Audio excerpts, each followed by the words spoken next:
اکثر لوگ نماز نہیں پڑھتے، وہ صرف بھیک مانگتے ہیں۔ ہر کوئی دنیا کو بدلنے کا سوچتا ہے، لیکن خود کو بدلنے کا کوئی نہیں سوچتا۔ اگر آپ جاننا چاہتے ہیں کہ انسان کیسا ہے تو اچھی طرح دیکھ لیں کہ وہ اپنے کمتر لوگوں کے ساتھ کیسا برتاؤ کرتا ہے، نہ کہ اپنے برابر کے لوگوں کے ساتھ۔ کسی بے وقوف سے کبھی بحث نہ کریں، وہ آپ کو اپنی سطح پر لے جائیں گے اور تجربے سے آپ کو شکست دیں گے۔ خود سے سچی زندگی گزارنے کا حوصلہ رکھیں، نہ کہ وہ زندگی جس کی دوسرے آپ سے توقع کرتے ہیں۔ کبھی اس کو ترجیح نہ بنائیں جو آپ کو آپشن بناتا ہے۔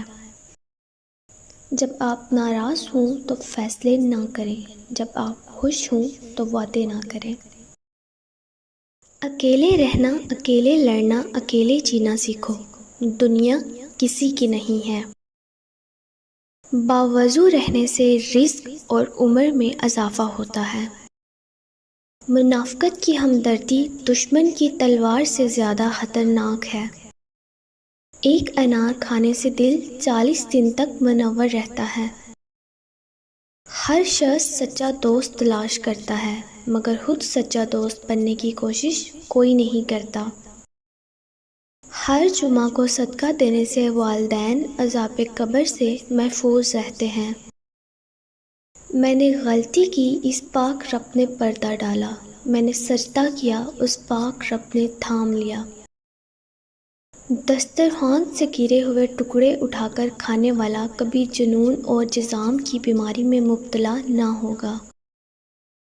دوسروں کے ساتھ نیک سلوک وہ کرتے ہیں جو خود بھی مشکل وقت گزار چکے ہوں۔ جمعہ کے دن ناخن کاٹنے سے بیماریوں سے شفا ملتی ہے۔ بانٹنے سے خوشیاں اس طرح بڑھتی ہیں جس طرح زمین میں بویا ہوا بیج پوری فصل بن جاتا ہے۔ کسی کے ساتھ غلط کر کے اپنی باری کا انتظار ضرور کرنا۔ زیتون کی مالش بدن پر کرنے سے شیطان 40 دن تک دور بھاگتا ہے۔ جو اللہ پاک کے دیے ہوئے رزق کو کافی سمجھے، وہ زندگی میں کبھی کسی کا محتاج نہیں ہوتا۔ ہر مہینے کے پہلے 3 دن شہد کھانا بڑی تکلیف سے محفوظ رکھتا ہے۔ سورج کی کرنیں زمین پر پڑنے سے پہلے نیند سے اٹھ جایا کرو، کیونکہ اس وقت رزق تقسیم کیا جا رہا ہوتا ہے۔ پیارے پیارے لسنرز، اگر آپ کو ویڈیو پسند آئی ہو تو کائنڈلی میرے چینل کو سبسکرائب کریں۔ اللہ حافظ۔